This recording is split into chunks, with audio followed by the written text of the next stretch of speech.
مساء الخير، ازيكم يا جماعة؟ عاملين ايه؟ بفكركم بينا للمرة السابعة. أنا كريم أنا معتز. وانا عمرو. في بودكاست خبطة منتصف العمر. قبل بس ما نبدأ نتكلم في حلقة النهاردة، احنا شايفين الفولورز وصلنا ل1000 فولور، الحمد لله. ده رقم ما كناش عدينا متخيلين. ال1000 فولور عشان عديناه بس كمان، نبقى اكيوريت. وعندنا عدد كويس من الفيوز، بس محتاجين نعرف منكم فيدباك، يعني كومنتس، عايزين انجيجمنت اكتر او يعني. ديسلايكس لو ما عجبكوش. نغير ايه في الكونتنت؟ محتاجين نكمل بنفس الطريقة ولا محتاجين تغيروا الموضوع بشكل مختلف؟ علشان لو في توبكس محتاجين نكفرت بشكل اكبر يعني نعمل كده. فمحتاجين منكم فيدباك، ولايك وسبسكرايب وتفعيل زر الجرس وكبس كبس كبس احنا موجودين على كل البلاتفورمز. احنا تقدر تسمعنا على يوتيوب، وطبعا يوتيوب ميوزك لو انت سايق وعايز تسمع البودكاست وانت سايق. كمان ممكن تسمعنا على انغامي وعلى سبوتيفاي وعلى بود بينز اللي عنده بود بينز ابلكيشن. وطبعا عندنا الفيسبوك بيج والانستجرام بيج، وفيري سون على ابل بودكاست. وفيري سون بالظبط ان شاء الله. وتيك توك كمان عندنا اكونت على تيك توك بنزل فيه شورتس كده من البودكاست. برضو خشوا اسمعوه وقولوا لنا رايكم ايه. ممكن نبقى نخش لايف بقى على التيك توك، يمكن حد يبعت لنا حاجه كده. لو فعلا الناس تفاعلت معانا ممكن نبقى نخش لايف مع الناس ويبقى في كده لايف ديسكشن. يعني لو في عبده دخلت احنا دي بنخش 5 موا بالظبط. تدينا 5 موا. انا بس خايف لو طلعنا لايف محدش يبص على الفيديو اصلا. اكيد يعني كده مش هيحصل يعني. مترددين الصراحه يا جماعه ان احنا نصور فيديو، يعني بنفكر في الموضوع ده، بس يعني لو ما عجبكوش الفيديو لما نصوره قولوا لنا هنرجع اوديو بس تاني.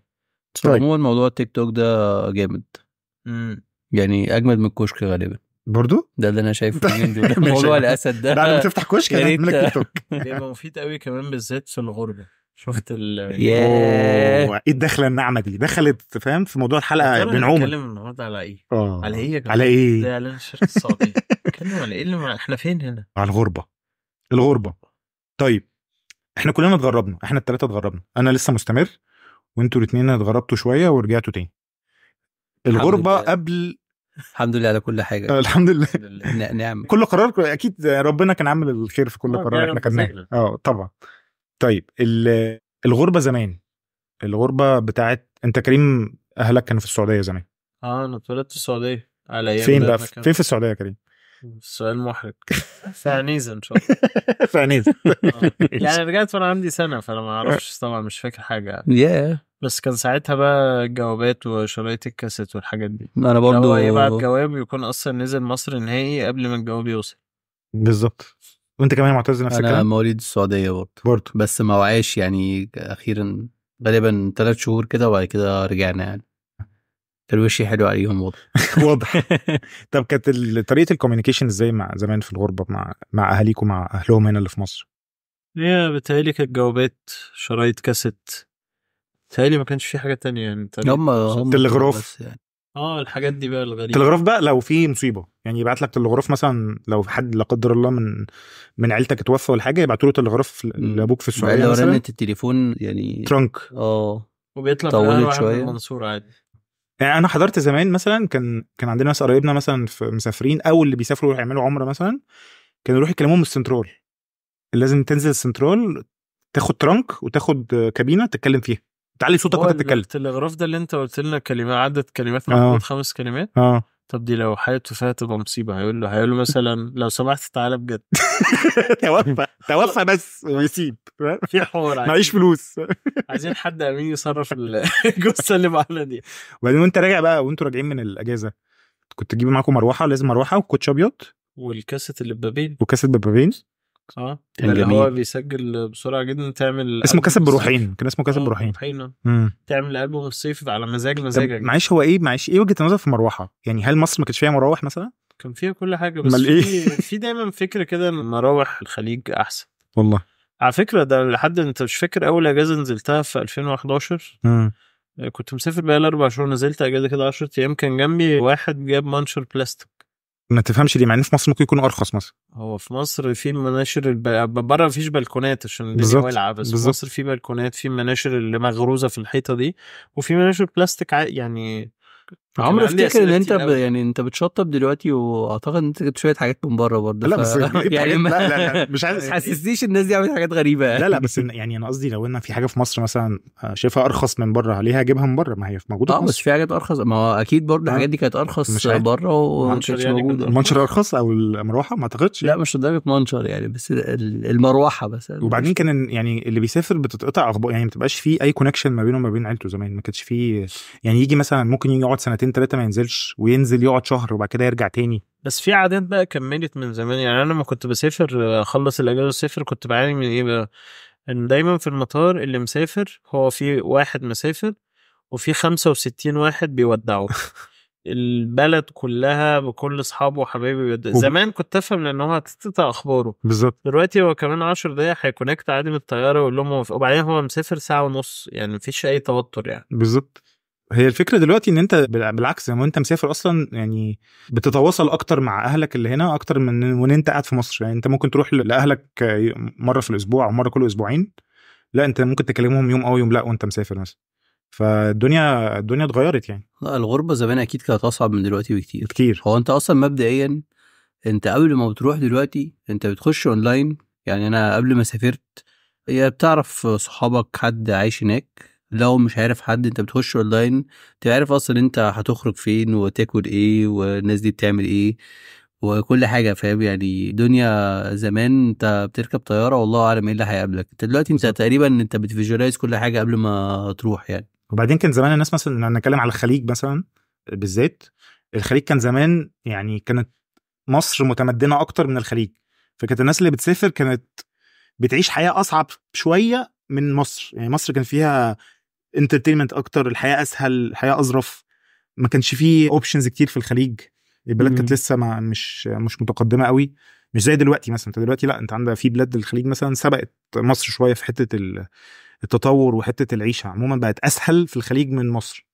فانت متخيل انت زمان كنت بتسافر تقطع اخبارك وقاعد في بلد مش هتشوف فيها اللي بتشوفه في بلدك، وفي نفس الوقت ما بتتواصلش مع عيلتك اون ديلي بيسز او حتى اون ويكلي بيسز. فكانت الموضوع فعلا صعب. ومرورا بقى بالاحداث اللي حصلت للناس، يعني مثلا انا فاكر الناس اللي معايا مثلا في الكويت، معايا يعني عندي التيم بتاع الكويت بيحكي لي ان هم اتولدوا في الكويت وطلعوا ساعه الحرب بتاعت الخليج نزلوا مصر كلهم وسابوا حاجتهم وسابوا كل فلوسهم وكل تحويشتهم ونزلوا مصر لكنهم بدأوا من الصفر. اللي بقى عرف يرجع تاني بعد كده عرف، وكمل بعد كده في مصر كمل. فكانت حتى الأحداث كانت صعبة على الناس، يعني الناس ما كانتش لاقية طيارة تنزل، ما كانتش لاقية حاجة. بس هو موضوع الغربة على فكرة حتى ريسنتلي، يعني مش بس علشان انت رايح على الولايات الشكلية، التشينج نفسه بيبقى فيه كده احساس شوية مش سهل. يعني تداخل على تغيير كمان، احنا عشان سافرنا صغيرين برضو فما كانش لسه، يعني كنت اشتغلت سنة في مصر وبعدين سافرت، ما كانش عندي اكسبيرينس كفاية، بالتالي شخصيتي اتغيرت تماما. يعني على فكرة ان انا بطولي انا المسؤول عن كل حاجة. بالظبط. انت محتاج تبني كوميونيتي او تخش جوه كوميونيتي عشان تقدر تكمل، محتاج تخلص كل ورقك وكل جار البيت العربية التفاصيل دي كلها from A to Z يعني. لا انا بالنسبه لي السفر يعني طبعا مين اللي بتسافر عشان الشغل. انا بالنسبه لي الخليج يعني هي غربه مختلفه شويه، يعني غربه غير يعني مختلفه عن غير الناس اللي بتروح اوروبا تقعد كام سنه وتاخد جنسيه وتكمل هناك. انت الخليج رايح مين دي شغل وعارف ان انت في يوم من الايام راجع، هترجع في يوم من الايام. بتروح يعني غالبا بتعمل لك شويه فلوس، تشوف انت في ناس بتطول في ناس ما بتطولش.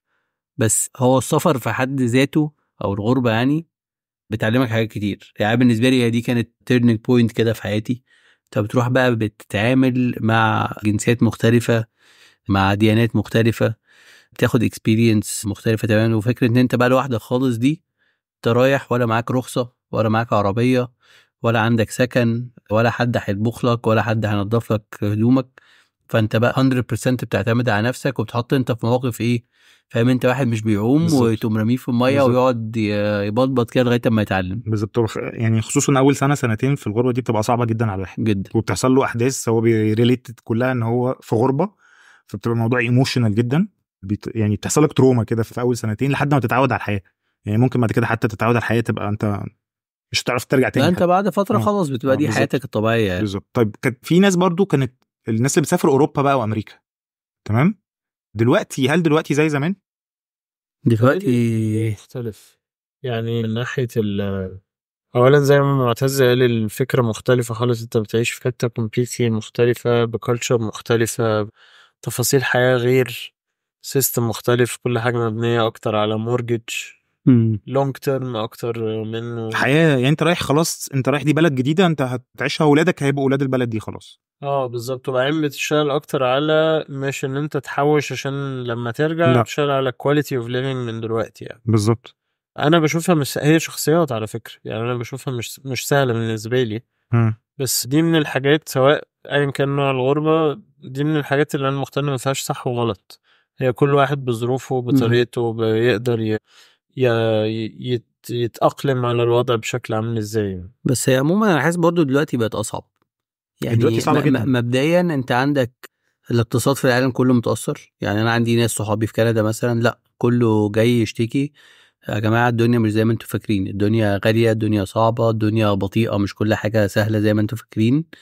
بلس كمان دلوقتي لو حد بيحاول يهاجر او حاجة، في حتة بقى الانفتاح مش اللي بقى كنا عارفينه زمان. الانفتاح اللي كنا عارفينه زمان بقى الاغاني وبينزلوا البحر مش عارف بالمايو والكلام بتاع ده. يعني انت دلوقتي لا بتتكلم بقى في حاجات بقى اللي هو LGBTQ مش عارف ايه ما تقولش بس عشان اليوتيوب ما يقطعناش بس اليوتيوب شخصيا هيقطع الكلمه دي. في المدرسه مش عارف الناس اللي هم مش ولا بد اللي احنا عارفينهم المدرسه يعلموهم حاجات كده مش تمام يعني، اللي طلعوا في افتتاح الاولمبياد. فدي تشالنج صعبه جدا يعني. اعتقد لو حد عايز يهاجر، لا الحاجات دي هيفكر فيها مليون مرة. بس مشكلتي في موضوع الجماعة بتوع الريم دول في حاجة، انه هم عمالين ينادوا بالحرية وكلام غريب كده، انا مش انترستد ان اعرف هو بيعمل ايه في بيته. لا هو بيفورس يو ان هي يعني انا مش فاهم هو عايز ان شاء الله يعني يعيش مع فرخ، انا مالي ما يخصنيش. هي بلطجة، هو بيتبلطج ثقافيا عليك، فاهم؟ هو عايز يغير ثقافتك ان انت هو يبقى تقبل الحاجات دي غصب عنك، مش تقبلها ده انت كمان تشجعها، وده ضد الحرية ككونسبت يعني. طبعا لا هو كده في يعني. خلينا نتكلم بقى في حلقة عن الموضوع ده يعني منفصلة عن الموضوع اللي مش ينفع نقول اسمه ده، نتكلم فيه بالتفصيل يعني على موضوع الثقافات ده وتغييرها. بس احنا شفنا برضو، احنا كشباب منتصف العمر زي ما بنقول كده، شفنا كل التغييرات اللي حصلت في الغربة من ايام التسعينات والثمانينات لحد دلوقتي، تمام؟ والتغييرات الثقافية بقى اللي حصلت على الناس اللي جت من الغربة. يعني مصر اتغيرت من الناس اللي جت من الخليج مثلا في الستينات والسبعينات والثمانينات، جت بفكر مختلف شوية او بفكر يعني مور كونزرفاتيف عن ما كانت مصر قبليها مثلا في الستينات.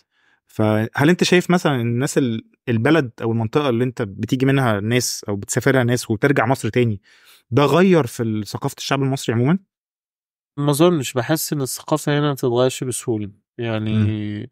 ممكن نغير في ثقافة الناس اللي هي سافرت ورجعت، بس كتغيير على توتال ثقافة البلد مش عارف، انا رأيي مش قوي، مش بالمعنى يعني. لا ما مش حاسس ان في تغييرات.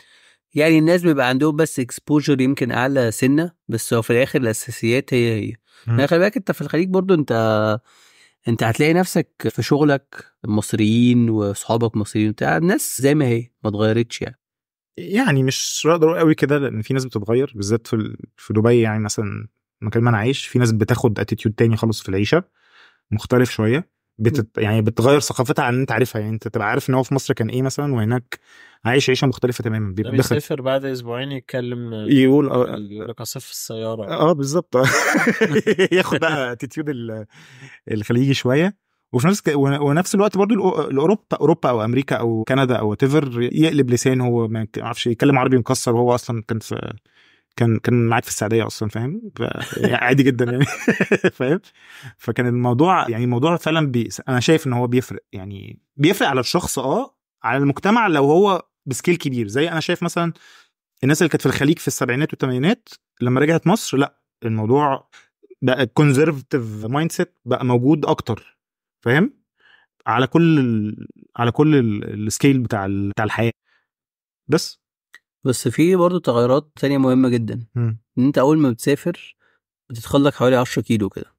ايه السر؟ كنت 25 كيلو 25 18 ودخلت المستشفى من كتر الاكل ما هو انت خلي بالك، انت بتسافر في الاول بتبقى مش عارف تعمل ايه، وعندك ايموشنال انستابيليتي، فبتحاول تعوض الموضوع ده بالاكل. ده غير من الاكل كمان حلو، والاكل حلو بره بصراحه. الاكل كمية الشوائب ده بسبب الايموشنال انستابيليتي ترجع استابيليتي للكوكب.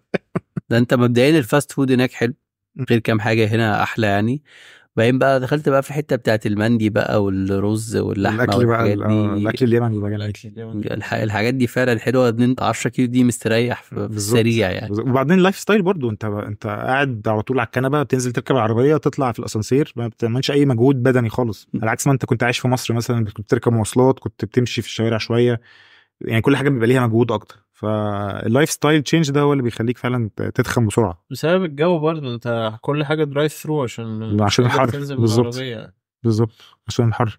طيب الولاد بقى، تربيه الولاد في الغربه، طبعا انا هتكلم عن الموضوع ده اكتر شويه لان انا دلوقتي في السيتويشن ده. بتكلم عن كل حاجه. انا ماشي، انا اسف تقريبا انت الوحيد اللي في السيتويشن ده. ما الموضوع ده لا، ما احنا ومعانا اصحابنا، يعني احنا عندنا اصحابنا مسافرين في كل حته وعندهم نفس المشكله. يعني طبعا حوار الديفرنت كالتشرز اللي موجوده بيأثر جامد جدا على موضوع التربيه. بيجي لك واحد مثلا من اوروبا او وات ايفر منين، بيبقى عنده باك جراوندز مختلفه، اللي هو العادي عنده مش زي العادي عندك، وانت في نفس الوقت بتحاول تحمي ولادك، او مش تحمي ولادك، تكيب الكالتشر مايند سيت بتاعك، او توصل له تكاسكيد المايند سيت بتاعك ليه، او تربيتنا كانت عامله ازاي، سواء بقى ده ميكس بقى من مش دين بس، يعني ميكس دين مع ثقافه مع كله. فبتحاول تحط شيلد كده قدام ولادك، بس في نفس الوقت الموضوع صعب، لانه ما بقاش بس مثلا الانتراكشن الموجود في المدارس او في النادي او وات ايفر في التمرين، لا بقى السوشيال ميديا. هل بقى كريم مثلا، انت مثلا ولادك في مصر معرضين لنفس الحوار ده بس من السوشيال ميديا مش من الغربه؟ انا بشوف كده الاكسسبيليتي بقت مخيفه، يعني الناس الجيل الجديد اللي هو دلوقتي لسه في مدارس 9 سنين و 10 سنين، الاكسسبيليتي على السوشيال ميديا وفيديوز على يوتيوب وكده، هو بيشوف. بالتالي احنا اتكلمنا عن الموضوع ده في حلقه قبل كده، انه هو بيشوف كل حاجه من كلتشر بره من غير اي فلتر. ده بيحط دور كبير قوي على، بيقعد على موبايل او ايباد قد ايه، ليه اكسس على ايه، يبقى فيه parental guidance كده. انا بشوف الموضوع ده صعب جدا، بس هو ضروري جدا يعني. هو بقى الفكره ان اللي بيبقى في الغربه كمان بيبقى معرض للاتنين مع بعض، السوشيال ميديا والناس بقى في الحياه كمان، فالموضوع بيبقى صعب شويه. كمان اللي اكتر من كده من الخليج دلوقتي بقى، يعني طبعا الموضوع زاد فيه عن زمان، كان بالعكس كان الموضوع كونزرفتيف، دلوقتي بقى اوبن مايندد اكتر من مصر كمان. اوروبا بقى وامريكا بقى الموضوع اصعب بكتير، زي ما معتز كان بيقول، الموضوع بقى رايح في اتجاه تاني خالص. بقى انت ممكن لو انت يعني اعترضت على تربيه ابنك ممكن ياخدوا منك ابنك اصلا. يعني سمعنا في المانيا عن ناس عيله سوريه خدوا منها ابنها عشان مش عايزين يحضروه، مش عارف برضو ايفنت فيه حاجه زي زي لبسوا ماريالا اورنج مثلا، مؤاخذه معتز. فالموضوع بقى صعب فعلا، الغربه عموما بقت صعبه. مش عارف بقى احنا في نهايه الحلقه دي ننصح الناس تسافر ولا ما تسافرش؟ دلوقتي الناس عايزه تسافر، كلها عايزه تسافر بسبب الوضع الاقتصادي. ده سؤال صعب قوي، لان هو الموضوع يعني very relevant. انت شخصيتك عامله ازاي؟ يعني ما فيش اجابه سافر او ما تسافرش. في انت دلوقتي بشخصيتك مستعد تسافر، انت مستعد تسافر وتكمل حياتك هناك اللي هي ما فيش اي حاجه فيها غلط، ولا هتسافر فتره وترجع؟ هتسافر قد ايه؟ يعني اسئله كتيره قوي يعني. ما بعرفش الصراحه، حد لما بيسالني على النصيحه دي ما بعرفش. هو كل واحد والكيس بتاعته يعني لو هتسالنا شخصيا انا شايف ان هي ليها بنفيتس، ان انت بتغير لك البرسبكتيف عموما والحياه، وحتى على المستوى الشخصي يعني انت هتتطور يعني اما تخش في الموقف ده وتعتمد على نفسك والكلام ده كله. بس برضو اللي انا شفته برضو من اهالي ناس صحابي وكده، اللي بيطول قوي بيرجع. اصل انت سيبريتد عن الوقت. هو اللي بيسافر من الاخر، هو ما حدش بيحب يسيب بلده واهله، لان انت حتى وانت هناك انت بتقعد كل تفكيرك امتى هرجع تاني مصر يعني. بالظبط، عشان اهلك واصحابك وقعده القهوه والحاجات الحلوه دي كلها. فانت اما بترجع بعد سن طويل انت بتعمل فلوس، بس بترجع مش بتعرف تستمتع بيها، وبتبقى خلاص بعدت عن البلد ومش عارف تسوق، مش عارف تعمل. فانا انا على مستوى شخصي يعني ضد السفر لفترات طويله قوي كده. بس لو انت في الاول محتاج تروح على تارجت معين، تجيب شقه، تجيب كذا، تحوش اماونت معين عشان تبتدي بيزنس، دي انا مع حاجه زي كده يعني. طب انتوا مع ان الواحد يسافر لوحده ويسيب اهله في مصر، ولا كله يمشي مع بعضه؟ لو حد متجوز يعني حد متجوز وعنده مخلف مثلا وجات له فرصه، بس هو الفرصه دي يعني هيبقى صعب ان هو ياخد عيلته معاه مثلا. لا انا بالنسبه لي ما اعملهاش الصراحه. غير يعني لو على قد سنه سنتين ماكسيمم سنه سنتين دي بالجر خلي بالك. لا ما على حسب يعني. لو انت تقدر هنا تعيش ومش محتاج ان انت تسافر، مش لازم تسافر. لا طبعا تقعد. او لو هتسافر انا وجهة نظري لازم تبقى حاطط بلان تاخدهم معاك، يعني انت بتعمل كل حاجه ليهم وبتاع، بس وجودك وسطهم دي حاجه مهمه قوي. دي حقيقة انا بتفق معاك في الحتة دي. انت مش هتروح تقبض برضو يعني 1000 جنيه ذهب يعني فاهم. لا هو دي فكرة، ما دي فكرة غلط عن السفر برضو خلي بالك. انت الواحد بيحسبها بفرق العملة دلوقتي، بس هو انت ما تعرفش انت هتصرف هناك قد ايه عشان تعرف تعيش بالظبط. فانت في الاخر برضو يعني في ناس في الاخر بتقعد في مصر بتعمل فلوس اكتر وفي فرص وبتعمل فلوس اكتر من اللي مسافر. بالظبط دي حقيقة. انت لو عملت لايف على تيك توك ممكن تعمل فلوس اكتر من مثلا او كشك مثلا. طيب يبقى احنا كده اتكلمنا بريفلي عن الغربة، ومفيش صح وغلط. اللي شايف الاوبورتيونيتي قدامه ان هو يسافر طبعا عشان يكون نفسه في الاول يسافر. اللي شايف ان هو لا احسن له في البلد، كل ميسر لما خلق له وربنا بيرزق في كل حته. دي جمله عميقه جدا. شفت القفله؟